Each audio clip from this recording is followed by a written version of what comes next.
Welcome back to the Deep Dive.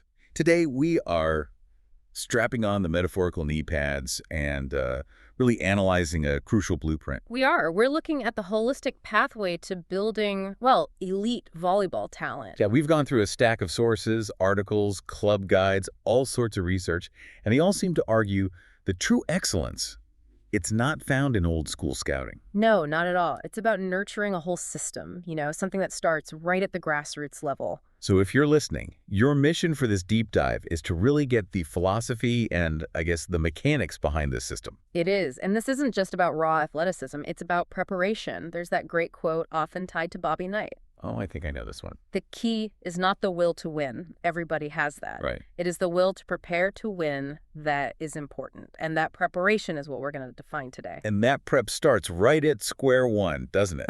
With how we even look at potential. So let's jump in. Let's reimagine how talent is even identified. Okay, so traditionally, a scout won't just be looking for the biggest kid, the one with the highest vertical leap. The obvious choice. Obvious choice.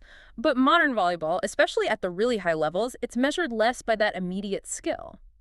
And more by what? Adaptability, intelligence. It's a mental game now. That feels like a huge philosophical shift.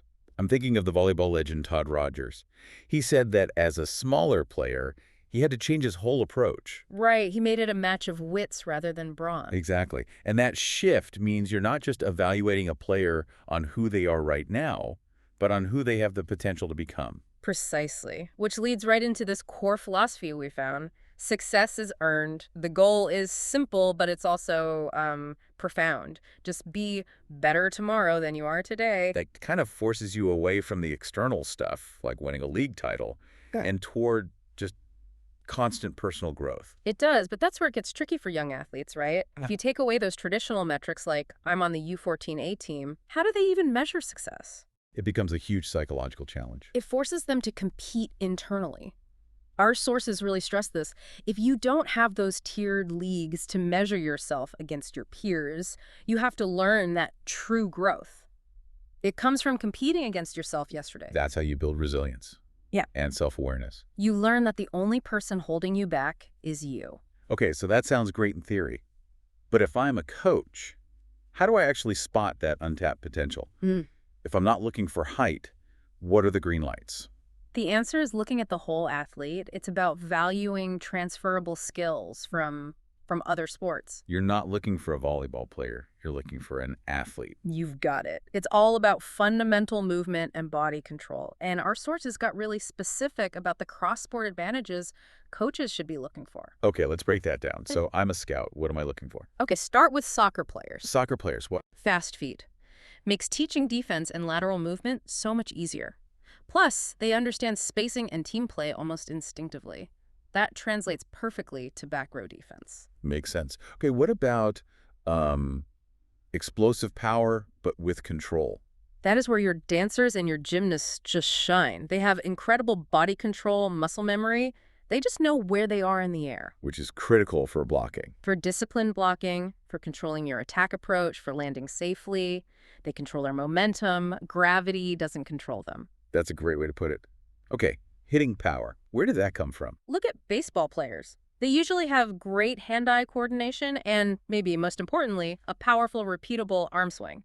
The exact motion for spiking and serving. Yep. The learning curve for attacking skills can be way shorter for them. Now, our sources mentioned an interesting counterpoint to this idea of the internet brats factor. It's an observation, not a criticism. It is. It just describes a generation that, well, hasn't spent as much time in unstructured play.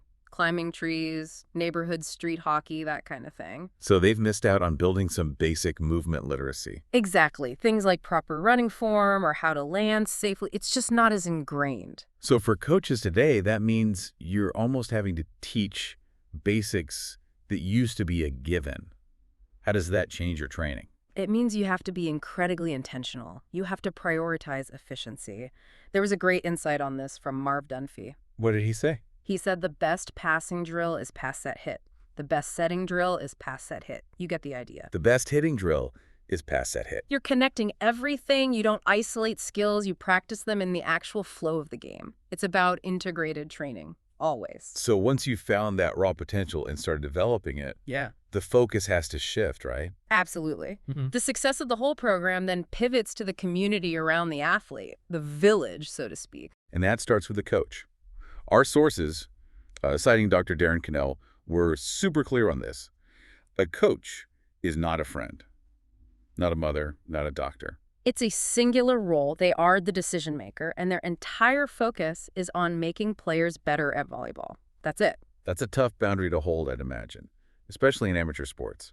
It's crucial, though. The moment a coach becomes a therapist, they lose their ability to give the unbiased, sometimes difficult, feedback that's needed for elite growth. Which leads to this almost counterintuitive idea that coaches should be lazy. Right. It sounds wrong, but it's actually a high-level delegation strategy. The coach focuses their energy only where it matters most. Observation, strategy, technical correction. And everything else gets delegated. Everything. Managing equipment, warm-ups, player journals. You give that responsibility to the players and parents. It's not laziness, it's teaching accountability. Okay, but delegating something like warm-ups, doesn't that risk injury if the athletes aren't trained properly? That's a fair point. But it's layered. The coach trains the players to take on these jobs.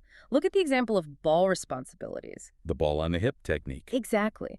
Players bring their own ball, and in drills, they learn to get that ball to the coach's hip instantly. It saves seconds, yes, but it reinforces efficiency and preparation. And that preparation is the athlete's main job. Which brings us to that mantra.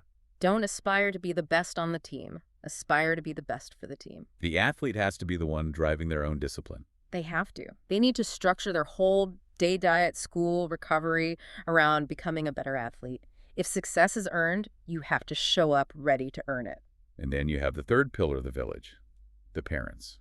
And their role is, well, it's critical but also very sensitive. Their job is to provide unconditional love and support. Full stop. They are the emotional foundation. And the number one warning in all our materials was, what? Do not give technical advice, ever. Especially right after a game. This sideline coaching just creates conflict. Everyone can picture that car ride home after a loss. The parent means well, but they start analyzing hitting mechanics.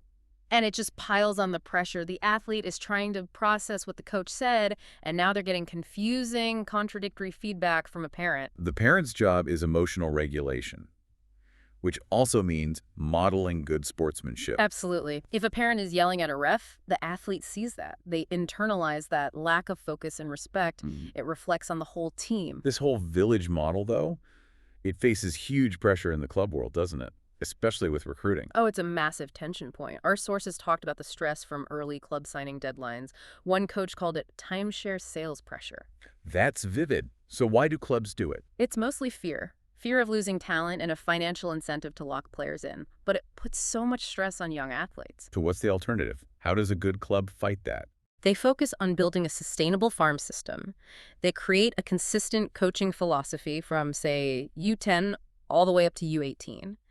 They develop their own coaches. They build talent. They don't just poach it.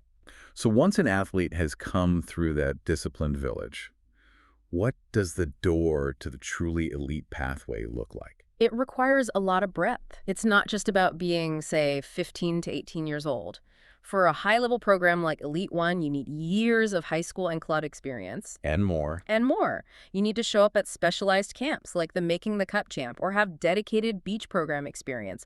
It proves you're committed across different contests. You mentioned beach. That brings up the huge value of versatility, right? Yeah. Contrasting indoor and beach volleyball. It's seen as the ultimate development lab. I mean, the Cart Kiraly quote really says it all. He said the beach game Forced me to be a much better all-around player. And that elevated his game for the USA Olympic team. Why is it so valuable? What's the magic of the beach game? There are only two of you on the court. You have to do everything. You pass, you set, you hit, you block, you defend. Every single rally. There's no hiding, no specialization. None. You have to master every skill, including ball control in the wind, which is a huge variable. You become a smarter, more technically sound, and fitter player. It all translates directly back indoors. And that feeds right into the mental toughness you need to be elite. The preparation moves off the court and into the mind. Yep. And we found 3 core practices for that. First is disciplined goal setting, using SMART goals. Specific, measurable, achievable, relevant, time-bound. Exactly. You don't just say, I want to get better at setting. You say, I will do 150 quality wall sets every night. It's work you can measure. And the second practice is all about building your volleyball IQ. Mental rehearsal. It's visualization, yes, but it's also serious video analysis of the pros. You're training your brain to see the court, to recognize patterns before they happen. And finally, you have to be able to bounce back. Reflection. Crucial. The mantra here is you either win or you learn. You use journaling, goal tracking. You reframe failure as feedback. It's just data to help you improve. Okay, to make sure everyone listening is totally fluent here, let's do a quick vocabulary check. What are 3 key terms from our sources that every fan should know? Let's focus on terms that really show court awareness and technical skill. Okay, start us off with defense at the net. The roof, that's when a block goes straight down on the attacker's side. It's just devastating. You've put an impenetrable ceiling over the hitter. Nice. Next up, the serve that gives everyone nightmares. That have to be the floater. A serve with little or no spin, its power is chaos. It moves unpredictably in the air like a knuckleball, incredibly hard to pass. And last, an offensive move that's more about finesse than force. The tip or roll shot. These are calculated off-speed attacks. Instead of just hammering the ball, you use soft hands to place it just over the blockers or into an open spot. It's not about brawn. It's about those wits we talked about earlier. So we've really covered the whole blueprint. We started with a shift from raw power to looking at holistic potential. And that potential is then sustained by that supportive village where everyone has a clear, disciplined role. And finally, it's accelerated by the athlete's own self-driven preparation, which is so often sharpened on the sand of a beach court. And when you step back and look at all those elements, the clear boundaries, the relentless self-improvement, the accountability, the resilience, you're painting a picture of values that are just universally essential. And that's really the provocation we want to leave you with, isn't it? This mindset, it extends so far beyond the court. Absolutely. Think about why elite coaches and athletes are so sought after in business or school administration. It's because of these core values. They know what it takes to succeed, how to build a team, how to process adversity constructively. So the blueprint for volleyball gold Is fundamentally a blueprint for a successful life. that is some food for thought long after the final point is scored. Thanks for tuning into this deep dive. We'll catch you next time.